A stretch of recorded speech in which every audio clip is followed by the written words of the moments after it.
Assalamualaikum warahmatullahi wabarakatuh. Perkenalkan, nama saya Wahyuni dari kelas manajemen 19D. Pada video kali ini saya akan mempresentasikan materi dari tugas penganggaran perusahaan yang berjudul karakteristik perusahaan manufaktur dan struktur biaya. Jenis perusahaan secara umum. Perusahaan dibedakan menjadi 3, yaitu perusahaan jasa, perusahaan dagang, dan perusahaan manufaktur. Pembahasan mengenai penyusunan anggaran akan lebih difokuskan pada perusahaan manufaktur. Perusahaan manufaktur memiliki beberapa ciri berbeda dengan perusahaan jasa dan dagang. Ciri-ciri khusus tersebut berkaitan dengan jenis persediaan maupun jenis dan struktur biaya. Jenis persediaan di perusahaan manufaktur: 1. Persediaan bahan baku. 2. Persediaan barang dalam proses. 3. Persediaan barang jadi. Jenis dan pengelompokan biaya. Biaya bahan baku, biaya yang dikeluarkan untuk membeli bahan baku yang digunakan untuk menghasilkan suatu produk jadi tertentu. 2. Biaya tenaga kerja langsung, biaya yang dikeluarkan untuk membayar pekerja yang terlibat secara langsung dalam proses produksi. 3. Biaya overhead, biaya-biaya selain biaya bahan baku langsung dan biaya tenaga kerja langsung tetapi juga tetap dibutuhkan dalam proses produksi. A. Biaya bahan penolong, bahan tambahan yang dibutuhkan menghasilkan suatu produk tertentu. B. Biaya tenaga kerja penolong (tenaga kerja tidak langsung), pekerja yang dibutuhkan dalam proses menghasilkan suatu barang tetapi tidak terlibat secara langsung di dalam proses produksi. C. Biaya pabrikase, biaya-biaya tambahan yang dibutuhkan untuk menghasilkan suatu produk selain biaya bahan penolong dan biaya tenaga kerja penolong. 4. Biaya pemasaran, biaya yang dikeluarkan perusahaan untuk mendistribusikan barang dagangannya hingga sampai ke tangan pelanggan. 5. Biaya administrasi dan umum, biaya yang dikeluarkan untuk keseluruhan biaya operasi kantor. Jenis dan pengelompokan biaya.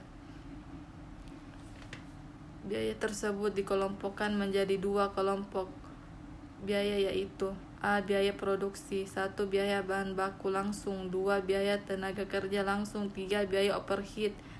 B. Biaya operasional atau komersial. 1. Biaya pemasaran. 2. Biaya administrasi dan umum. Arus biaya atau manufaktur cost flow atau aliran biaya manufaktur adalah jalur di mana aliran biaya manufaktur (kombinasi bahan baku, tenaga kerja, dan overhead) bergerak ke dalam proses manufaktur hingga menjadi persediaan bahan baku langsung, persediaan dalam proses, dan persediaan barang jadi hingga penentu harga pokok penjualan. Biasanya akuntan harus menghitung berapa biaya dalam bahan baku, bahan dalam proses persediaan barang jadi, dan harga pokok penjualan. Perilaku biaya. 1. Biaya variabel, biaya yang akan berfluktuasi sejalan dengan perubahan tingkat aktivitas perusahaan. Tingkat aktivitas dapat berubah volume produksi, volume pemasaran, jumlah jam kerja, ataupun ukuran aktivitas yang lain. Yang termaksud dalam kelompok ini adalah biaya bahan baku, biaya tenaga kerja langsung, sebagian biaya overhead pabrik, sebagian biaya pemasaran. 2. Biaya tetap, biaya yang relatif tidak akan berubah walaupun terjadi perubahan tingkat aktivitas dalam batas tertentu. Yang termaksud dalam kelompok ini adalah sebagian biaya overhead, sebagian biaya pemasaran, dan biaya administrasi dan umum. 3. Biaya semi variabel, biaya sebagian mengandung komponen variabel dan sebagian lagi mengandung sifat tetap. Perilaku biaya terbagi 2, yaitu: 1. Biaya produksi. 2. Biaya operasi. 1. Biaya produksi mencakup biaya bahan baku langsung, berada pada biaya variabel. Biaya tenaga kerja langsung berada pada biaya variabel. Biaya overhead berada pada biaya variabel, dan biaya tetap bisa juga disebut semi variabel. 2. Biaya operasi yang pertama, yaitu biaya pemasaran, berada pada biaya variabel dan biaya tetap bisa juga disebut semi variabel. Selanjutnya, biaya administrasi dan umum berada pada biaya tetap. Contoh soal: diketahui PT Sumber Sandang adalah produsen kemeja pria yang berlokasi di Bandung pada bulan Oktober 2008.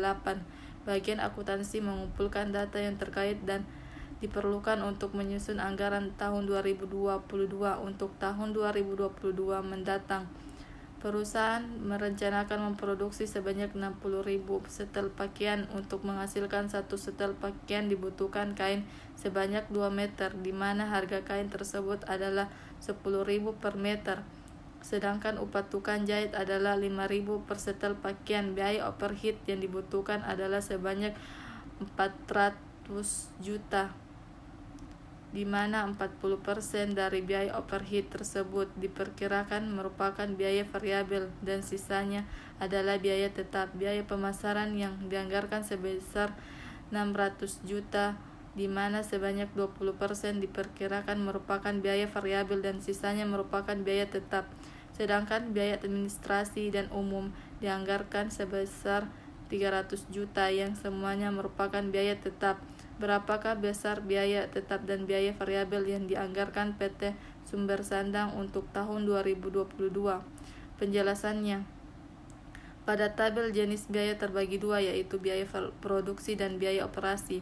Biaya produksi, biaya bahan baku langsung yang diperhitungkannya diperoleh dari 60.000 setel dikali 2 meter dikali 10.000 sama dengan 1.200.000 juta yang berada pada biaya variabel.